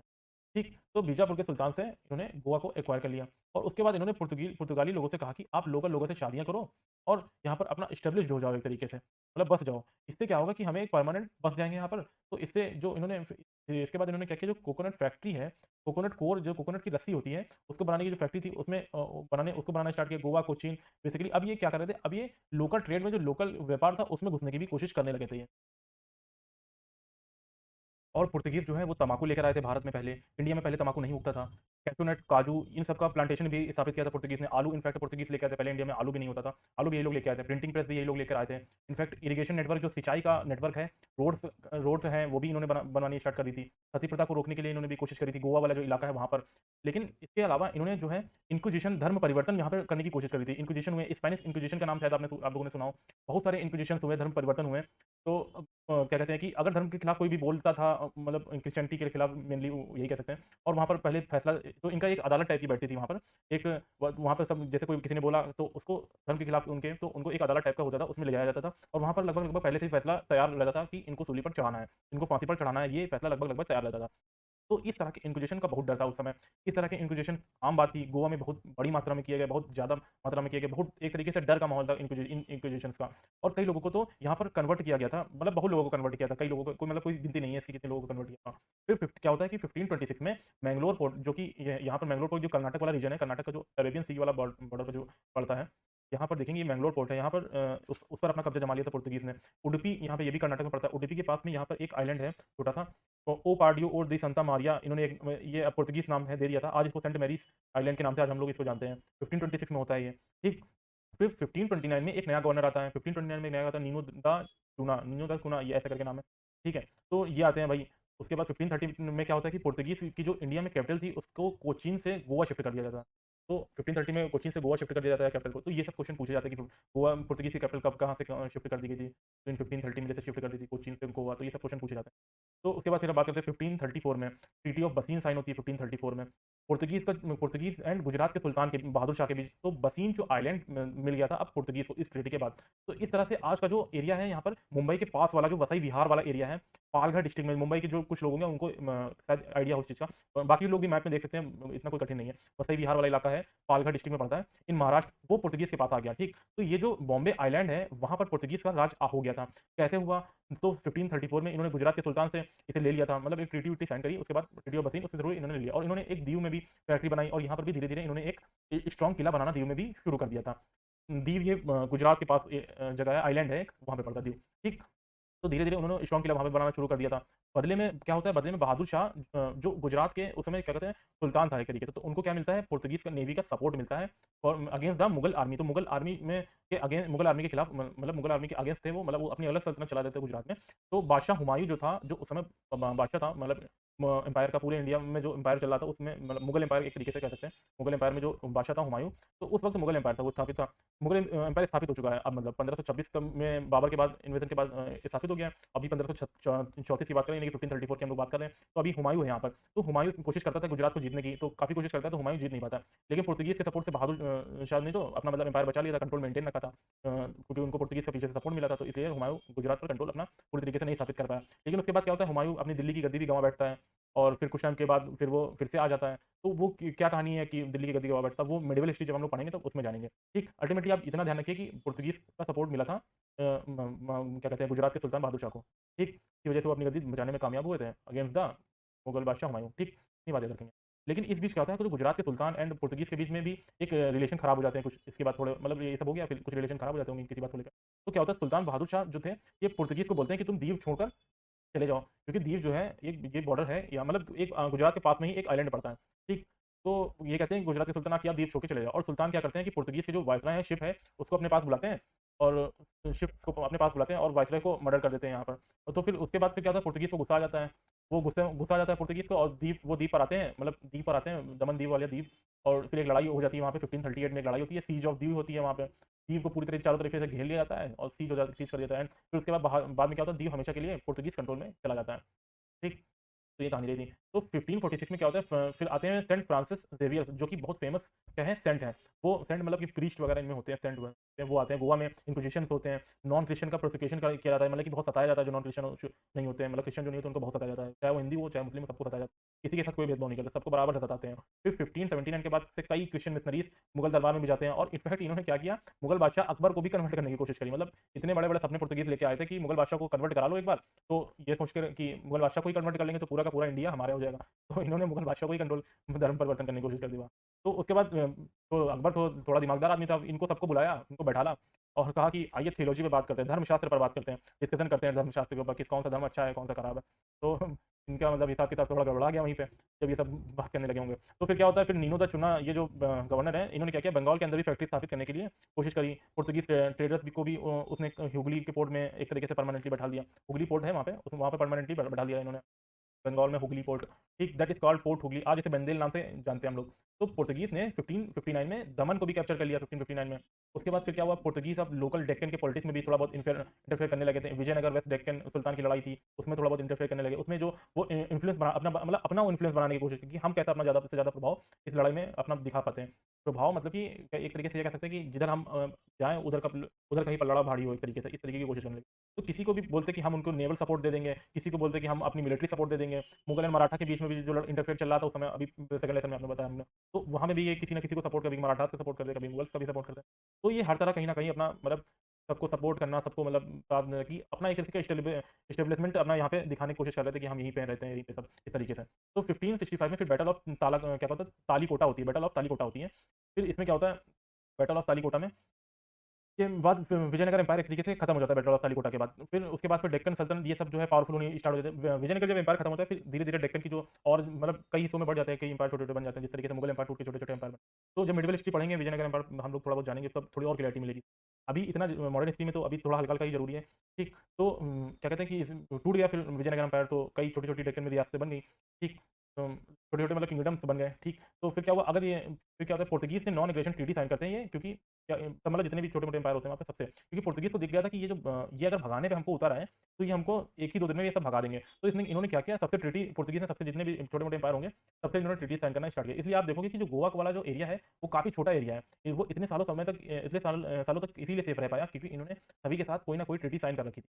तो बिजनेस के लिए पर्पज से अलग, लड़ाई के पर्पज से शायद अलग करिए, तो मतलब हर तरीके से इन्होंने संधियां साइन कर रखी थी। तो इस वजह से ये थोड़ा मतलब सेफ हो पाए। तो फिर 1579 में क्या होता है, एक मुगल फरमान जारी होता है, पुर्तगीज को ट्रेड करने की आज़ादी दे देते हैं ये लोग। हुगली में बंगाल में पुर्तगीज को ट्रेड करने की आज़ादी दे दी जाती है मुगल फरमान के द्वारा। और यहाँ पर एक कई सारी बिल्डिंग्स बनानी शुरू कर देते हैं ये जो होते हैं क्या कहते हैं पुर्तगीज। फिर धीरे धीरे क्या होता है कि साल्ट के ऊपर ये अपनी मोनोपोली जो है दिखाना शुरू करते हैं, अपनी मोनोपोली स्टेब्लिश भी करने की कर देते हैं पुर्तगीज। ठीक, साल्ट मतलब नमक, ठीक पता होगा शायद, इतना तो पता ही होगा। उसके बाद फिर क्या होता है कि ट्रेड ऑफ टोबैको पर एक ड्यूटी लगाई जाती है, ट्रेड ऑफ टोबैको पर एक ड्यूटी लगाई जाती है किसके द्वारा, मुगल एम्पायर के द्वारा, जो पुर्तगीज को पसंद नहीं आती है। मतलब टोबैको जो तंबाकू है उसके ऊपर उसकी ट्रेड पर एक कस्टम ड्यूटी लगा, मतलब थोड़ा टैक्स लगाया जाता है अलग से। तो वो पसंद नहीं आता है क्या कहते हैं पुर्तगीज को, तो वो बहुत काफ़ी नाराज़ होते हैं क्योंकि तम्बाकू का उस समय जो व्यापार था वो काफ़ी ज़्यादा लाभप्रद था। आज भी लाभप्रद है क्योंकि आप देखेंगे कि गाँव-गाँव में तम्बाकू लोग यूज़ करते हैं।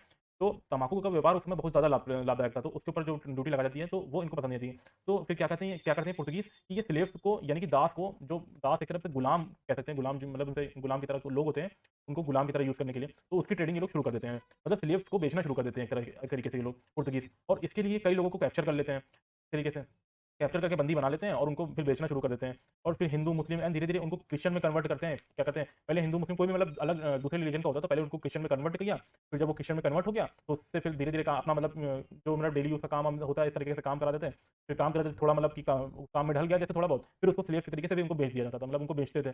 तो फिर क्या इससे क्या होता है, बेचते थे तो मतलब धीरे धीरे क्या होता है, तो मुगल फोर्ट जो था वो संत सप्तग्राम में एक मुगल का फोर्ट था, मतलब किला था वहाँ पर, वो डिक्लाइन होना इस कारण से शुरू हो जाता है। मतलब इनकी जो स्लेव्स की ट्रेडिंग थी उस कारण से वो किला डिक्लाइन करना शुरू हो जाता है, बिकॉज ऑफ मुगल ट्रैफिकिंग। तो मुगल फोर्ट डिक्लाइन हो जाता है। फिर अब 1632 आते-आते पुर्तगीज़ इतने ज़्यादा उदंड हो चुके हैं, इतने ज़्यादा मतलब ये बदतमीज़ टाइप के हो चुके हैं कि इन्होंने बादशाह की जो वाइफ़ की जो 2 दासियाँ थी, जो 2 मेड थी, उनको ही कैप्चर कर लिया। क्योंकि ये स्लेव ट्रेडिंग कर रहे थे, स्लेव्स को बेच रहे थे, तो उनको ही कैप्चर कर लिया एक तरीके से। इससे शाहजहाँ इतना नाराज़ हुआ कि उसने हुगली हुगली का जो इनका पोर्ट था, जो एक पोर्ट था और किला-विला था यहाँ पर, वहाँ पर 3 महीने की ये सीज़ लगा देते हैं। वहाँ पर आर्मी जाती है, जो अपनी आर्मी को भेज दिया जाता है, मुगल की आर्मी जाती है और वहाँ पर हुगली में जो इनके मुगल आर्मी को कब्ज़ा कर लेती है एक तरीके से जाकर। फिर पुर्तगीज़ को छोड़कर वहाँ से एकदम से आर्मी पहुँचती है, तो इनको जो पुर्तगीज़ होते हैं वहाँ पे उसको एकदम से भागना पड़ता है। पोर्ट से जल्दी-जल्दी में मदर मेरी का एक स्टैच्यू होता है, वो पानी में गिर जाता है। फिर बाद में पुर्तगीज़ के जो पुजारी, जो प्रीस्ट होते हैं, वो शाहजहाँ के दरबार में जाते हैं, रिक्वेस्ट करते हैं कि हमारे एक आइडल्स हैं, मदर मेरी का स्टैच्यू है, वो गिर गया है पानी में, हमको उसे ससम्मान वापस निकालने दीजिए। तो इससे ये सब सुनता है शाहजहाँ, तो शाहजहाँ थोड़ा दिलदार आदमी था, थोड़ा मतलब दिल का बड़ा आदमी था, तो उसने इस मामले में कहा कि ठीक है, निकाल लो स्टैच्यू को, और ज़मीन में दे एक ज़मीन का टुकड़ा भी छोटा दे दिया कि कहा कि वहाँ पर जाके अपना चर्च वर्च भी बना लो, जाके जाओ, जी लो अपनी ज़िंदगी। तो आज भी वहाँ पर देखेंगे चर्च वहाँ पर एक मौजूद है, बंदेल चर्च के नाम से है, ये वेस्ट बंगाल में, ये चर्च की फोटो है, आप देख सकते हैं। ठीक है, तो ये वेस्ट बंगाल में स्थित है, लेकिन फिर 1632 में के बाद मुगल्स ने पुर्तगीज़ के साथ में इन्हें कोई भी फ़ायदा देना बंद कर दिया। 1632 में ये सब होने के बाद जो मुगल एम्पायर था, वो पुर्तगाली जो लोग थे, उनको कोई भी फ़ायदा किसी तरीके का देना बंद कर दिया। और अब ये इंग्लिश के साथ जो इंग्लिश ईस्ट इंडिया कंपनी जो अभी तक आ चुकी है मैदान में, धीरे-धीरे अब उनके साथ मतलब डील्स बढ़ानी शुरू कर दी। मतलब उनके साथ अब डील्स कर रहे थे, उनके साथ अपनी सब कॉम्बिनेशन बढ़ाना शुरू कर देते हैं मुगल एम्पायर के। ठीक, उसके बाद फिर 1661 में क्या होता है, पुर्तगीज़ के पास जो बॉम्बे का आइलैंड था 1661 में, जो ट्रीटी ऑफ बसीन से 1534 में इनके पास आया था। बाय द वे अभी जो 2 या 3 ट्रीटी आई, बसीन की ट्रीटी होंगी, तो कंफ्यूज मत होइएगा इस चक्कर में कि टाइमलाइन क्या है। तो मतलब आप ये ध्यान रखिएगा कि ट्रीटी ऑफ बसीन उस ट्रीटी में क्या होता है, इस ट्रीटी में क्या होता है, तो थोड़ा बहुत डिफरेंस होगा। तो ट्रीटी ऑफ बसीन एक दो कई मतलब 1 2 या 3 ट्रीटीज़ हैं, ठीक? तो मैं क्या बता रहा था कि तो बसीन का जो ये आइलैंड है, ठीक? जो पुर्तगीज़ के राजा ने अपनी बेटी को शादी में दहेज में दे दिया, ठीक? जो अभी पुर्तगीज़ के राजा को पुर्तगीज़ के पास ये आइलैंड था बसीन वाला। तो क्या होता है कि तो पुर्तगीज़ के जो राजा की बेटी थी कैथरीन, क्या नाम था इनका? Catherine of Braganza. इनकी शादी होती है जो ब्रिटेन के चार्ल्स सेकंड ऑफ इंग्लैंड है, जो राजा हैं ब्रिटेन के, इंग्लैंड के, उनके साथ शादी होती है, ठीक? मई 1662 में। तो 16 62 ऐसे कहीं-कहीं 61 लिखा है, 62 लिखा है, तो इतना ज़्यादा इन सब चीज़ों में कन्फ्यूज़ मत होइएगा। शादी होती है, तो फिर इन बॉम्बे का क्या कहते हैं, जो बॉम्बे का ये जो आइलैंड है, वो बसीन आइलैंड ये दे दिया जाता है पुर्तगाली के द्वारा, शादी में इंग्लैंड को दे दिया जाता है, दहेज के रूप में एक तरीके से दे दिया जाता है, ठीक? बसीन आइलैंड। तो मुंबई वाला जो दहेज में दे दिया था, तो जो कि इनकी पुर्तगीज़ के पास 15 जो ये आइलैंड पुर्तगीज़ के पास कब आया था? 1534 में, अभी थोड़ी देर पहले आपको बताया 1534 में ट्रीटी ऑफ बसीन किसे इनके पास आया था, पुर्तगीज़ के पास। और अब ये बसीन आइलैंड पुर्तगीज़ से अब ये चला जाता है चार्ल्स सेकंड ऑफ इंग्लैंड के पास, दहेज में ये दे दिया जाता है। तो उसके बाद फिर ये अभी आगे आप ये दे देते हैं कुछ टाइम बाद ईस्ट इंडिया कंपनी को, क्योंकि ईस्ट इंडिया कंपनी यहाँ इंडिया में थोड़ी बहुत एस्टेब्लिश हो चुकी थी। तो ये चार्ल्स सेकंड कुछ मंथली या सालाना रेंट पर ये ईस्ट इंडिया कंपनी को बाद में दे देते हैं। ठीक? तो बॉम्बे इस टाइम पर जो आज का बॉम्बे है, तो इसमें आज के बॉम्बे में और तब के बॉम्बे में बहुत फ़र्क है। तो वहाँ आज की नज़र से आप उसको मत देखो, बिल्कुल भी मत देखो। तो वो चार्ल्स सेकंड को पहले चार्ल्स सेकंड ने सोचा होगा इतना दूर आइलैंड है, वहाँ कौन जाएगा, इतनी इतनी दूर वो तो जाएँगे नहीं। पहले पहले उस समय की बात में अगर देखें, तो उस समय जो बसीन आइलैंड था, वहाँ लगभग 4-5 या कुछ गाँव होते होंगे।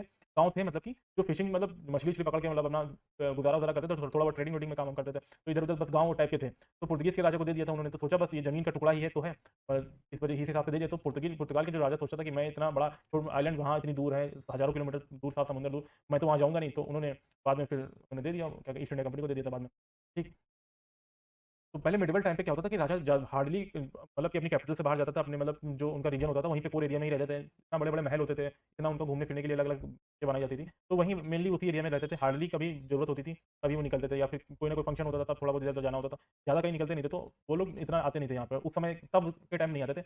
बाद में जब थोड़ा बहुत एस्टेब्लिशमेंट हो जाएगा इंडिया में आगे चल के, तब आप देखेंगे कि दिल्ली दरबार में कोई आते हैं कुछ राजा महाराजा लोग, फिर आप आगे बताऊँगा इस चीज़ों को, ठीक? तो फिर उसके बाद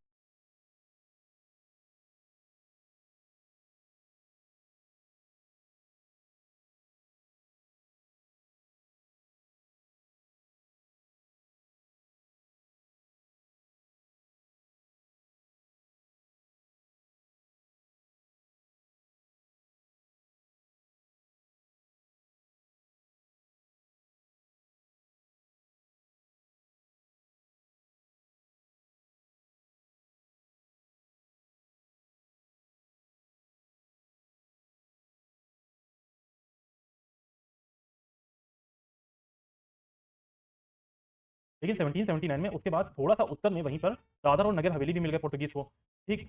ये कैसे मिले अब इनको? तो क्या हुआ कि मराठास ने पुर्तगीज़ के कुछ शिप्स को डैमेज कर दिया था वहाँ पे, ठीक? मतलब कुछ लड़ाई-वड़ाई चल रही होगी, तो गलती से कुछ डैमेज हो गया होगा या कुछ भी हुआ होगा। तो इनके बीच एक संधि की गई 1772 में, उसमें कुछ पैसे देने थे मराठास को, मराठा जो है पुर्तगीज़ को कुछ पैसे देने थे, मराठास को देने थे। तो मराठास को उस टाइम पर कई अलग-अलग जगह लड़ाइयाँ चल रही थी। मैंने सेकंड लेसन में आपको बताया कि मराठा की कई जगह कहाँ-कहाँ लड़ाई चली थी। तो बहुत मतलब इधर-उधर लड़ाई चली थी, तो पैसे उनके पास इतने नहीं थे। तो मराठास ने कहा कि पैसे तो नहीं है, आप ये गाँव ले लो, इनका टैक्स आप कलेक्ट करके लेना। तो नगर हवेली इन्हें मिल गया था, और बाद में फिर कुछ टाइम बाद दादर इन्होंने खरीद लिया। फिर दादर, तो इसके बाद इन्होंने क्या हुआ कि दादर और नगर हवेली दोनों पुर्तगीज़ के पास आ गया। तो इस तरह से दादर और नगर हवेली दोनों पुर्तगीज़ के पास चले गए। फिर 1799 से 1813 तक के बीच में ब्रिटिश ईस्ट इंडिया कंपनी ने गोवा को कैप्चर कर लिया था।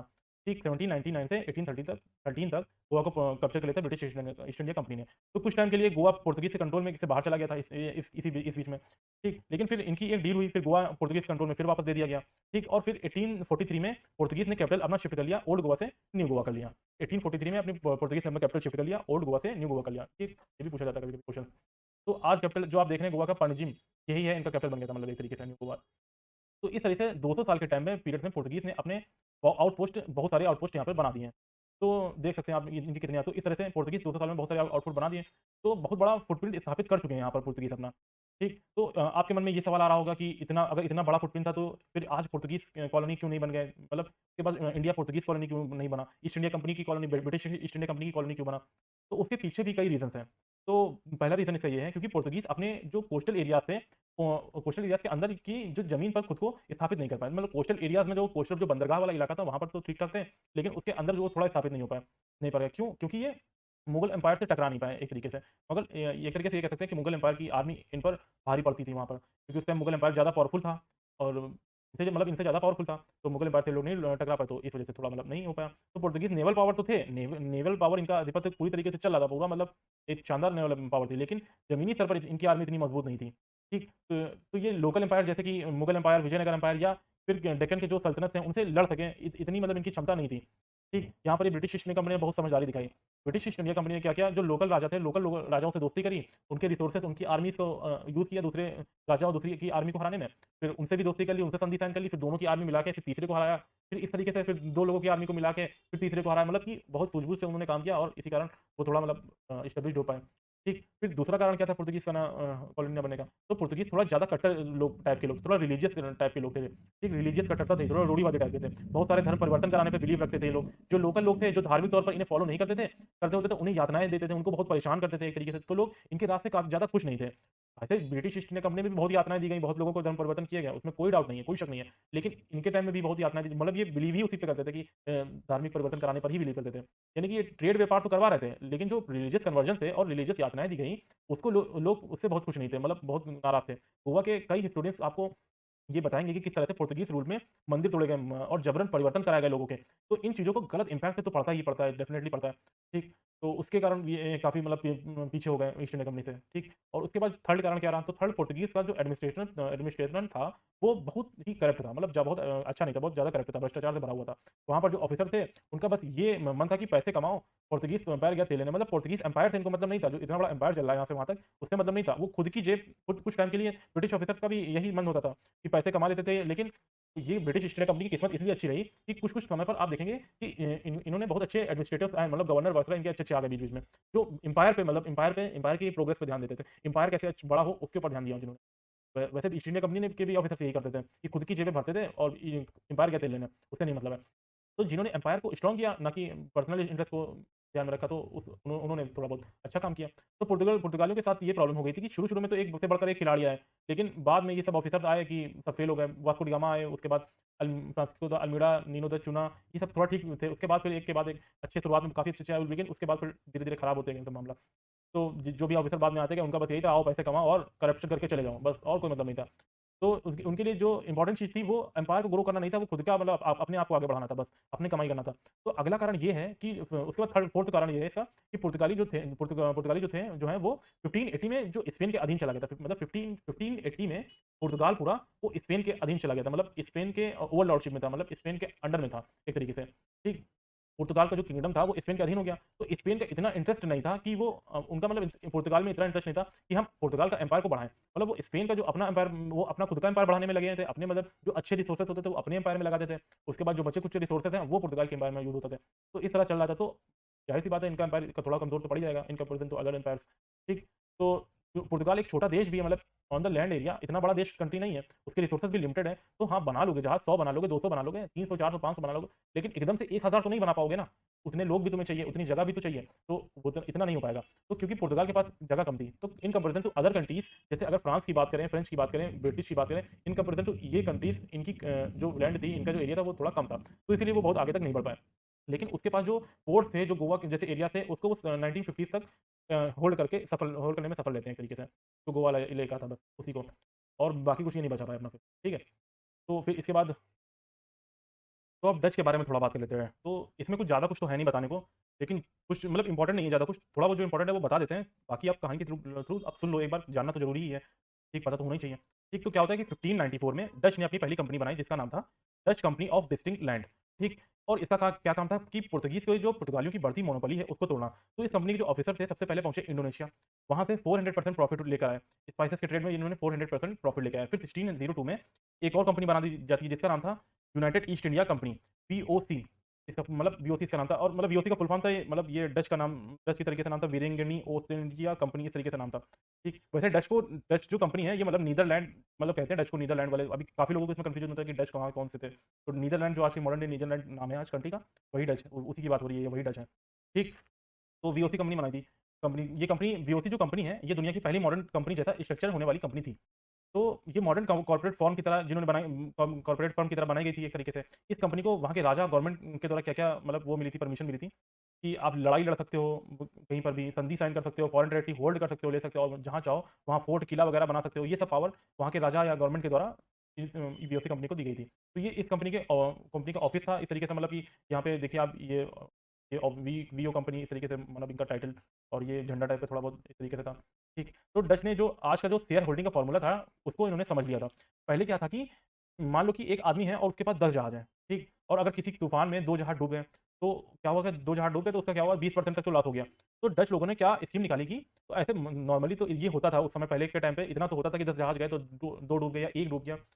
मतलब 10 बार अगर मान लीजिए 10 बार 10 जहाज़ गए, तो नॉर्मली 8 या 7 बार ही सही से वापस आएँगे, 2 या 3 बार 1 या 2 जहाज़ डूब जाते थे। ये होता था, इतना मतलब होता था। तो क्या हुआ कि जो 2 जहाज़ डूब गए, तो इस वजह 20% का लॉस हो गया इनको, ठीक? तो डच लोगों ने क्या स्कीम निकाली कि एक आदमी 10 जहाज़ को ओन ना करे। ये क्या करें कि बल्कि 10 लोग मिलकर एक 100 जहाज़ को ओन करें। तो हर व्यक्ति का हर जहाज़ पर कुछ-कुछ परसेंट हो जाएगा यहाँ पर। तो मान लो अगर मैं 5 जहाज़ डूब गए वहाँ पर, तो अगर उसके अकेले के होते हैं तो काफ़ी नुकसान हो जाता है यहाँ पर। तो इसलिए सभी का उसमें शेयर लगा हुआ है, सभी का कुछ ना कुछ शेयर है, तो सब इसमें 100 में कुछ ना कुछ शेयर होल्डर्स हैं सभी ना, तो कम उससे नुकसान थोड़ा कम होगा। इतना नुकसान एक आदमी का नहीं होगा, एक आदमी के ऊपर पूरा बर्डन नहीं पड़ेगा।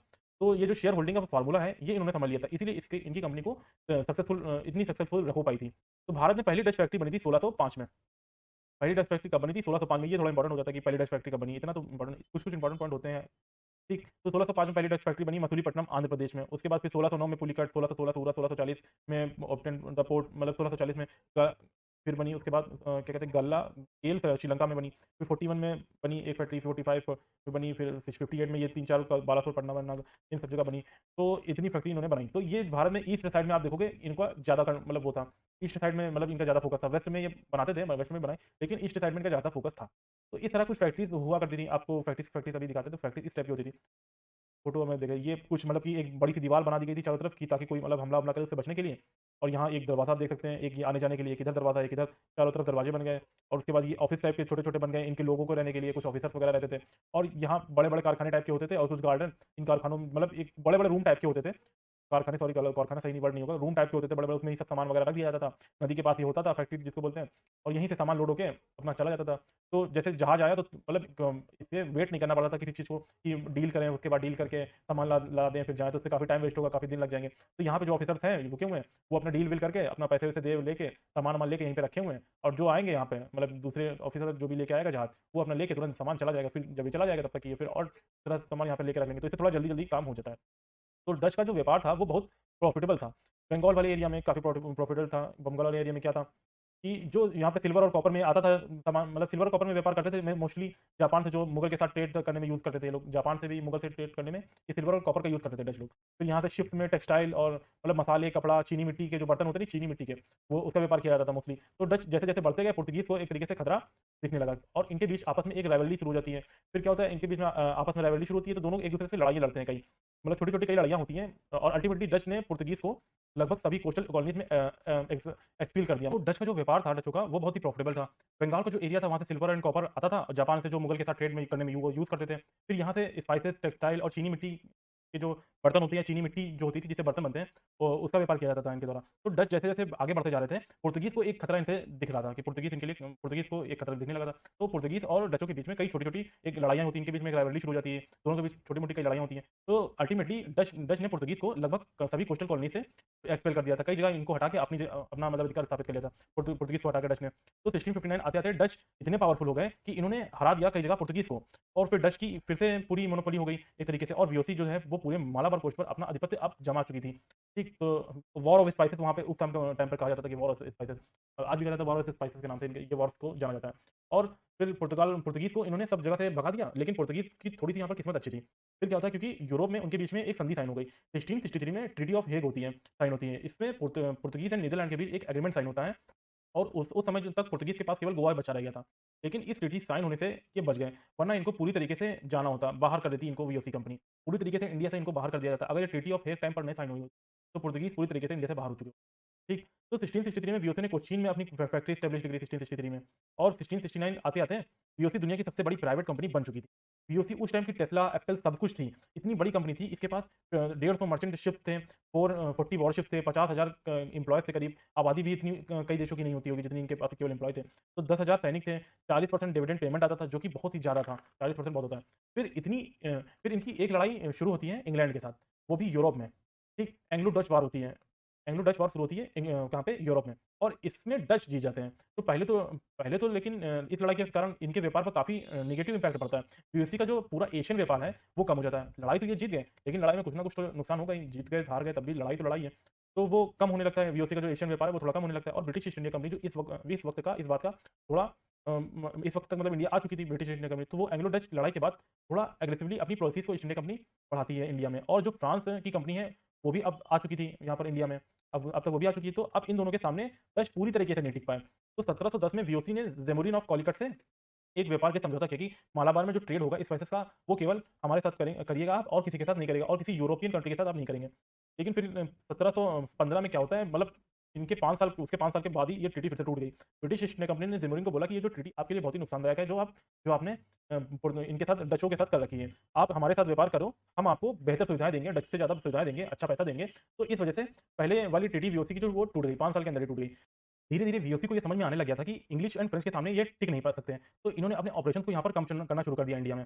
और दूसरा एक रीज़न ये भी था कि इनको इंडोनेशिया वाला जो इलाका है, वहाँ पर इनको ज़्यादा प्रॉफ़िट मिल रहा था। इसलिए वो थोड़ा वहाँ पर ज़्यादा फ़ोकस कर रहे थे, इंडिया पे थोड़ा कम फ़ोकस कर रहे थे। इससे फ़ायदा हुआ ब्रिटिश ईस्ट इंडिया कंपनी को। उन्होंने अपने ऑपरेशन को बढ़ा दिया, और मतलब एग्रेसिवली इंडिया में बढ़ा दिया। उन्होंने कई जो डच फोर्ट्स थे, किले थे, और जो बंदरगाह थे, उन पर इन्होंने कब्ज़ा भी कर लिया।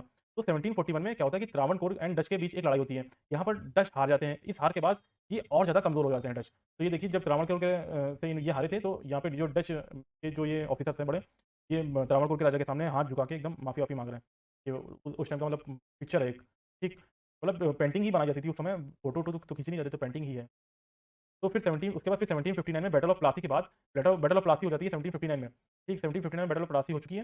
तो फिर मीर जाफ़र जो क्या करता है, ब्रिटिश ईस्ट इंडिया कंपनी को फिर भी हराना चाहता था। तो उसने वीओसी को कहा कि तुम आ जाओ और ब्रिटिश ईस्ट इंडिया कंपनी को यहाँ पर भगा दो। ये जो बैटल ऑफ प्लासी का क्या मामला है पूरा, तो आगे वाले लेसन्स में आपको जब बताएँगे अभी, तो क्लियर हो जाएगा। अभी जो बता रहे हैं थोड़ा वो क्लियर रखिए बस। ठीक, तो फिर 1759 में क्या होता है, बैटल ऑफ प्लासी के बाद Mir Jafar British east India company को फिर भी हराना चाहता था। तो वीओसी को ये बुलाता है मीर जाफ़र, वो कहता है कि तुम आओ, आ जाओ यहाँ पे, और ईस्ट इंडिया कंपनी को हरा दो आके। ठीक? तो ये डील करता है इसे वीओसी से। तो फिर 1780 में फोर्थ एंग्लो डच वॉर होती है यूरोप में। वहाँ पर फाइनली जाकर डच हार जाते हैं। फिर उसके बाद 1759 में बैटल ऑफ प्लासी के बाद मीर जाफर ये क्या कहता है कि ब्रिटिश ईस्ट इंडिया कंपनी को फिर से हराना चाहता है ये। तो ये वीओसी को कहा कि तुम आ जाओ और ब्रिटिश ईस्ट इंडिया कंपनी को हरा दो आके, भगा दो आके यहाँ पर। तो वीओसी वाले आ भी जाते हैं और ईस्ट इंडिया कंपनी को हराने की कोशिश करते हैं, लेकिन यहाँ पर वीओसी की बहुत बुरी तरह हार होती है। अभी बैटल ऑफ प्लासी का क्या मामला है, मीर जाफर का क्या मामला है, जब हम लोग प्लासी की वॉर के बारे में आगे आने वाले लेसन में पढ़ेंगे, तब आप थोड़ा और क्लियरिटी मिल जाएगी। अभी आपको जितना बता रहे हैं, ताकि उतना चीज़ें क्लियर रखिए, आपको सारी कहानी आगे तक क्लियर हो जाएगी। ठीक, तो फिर वीओसी वाले हार जाते हैं वहाँ पे।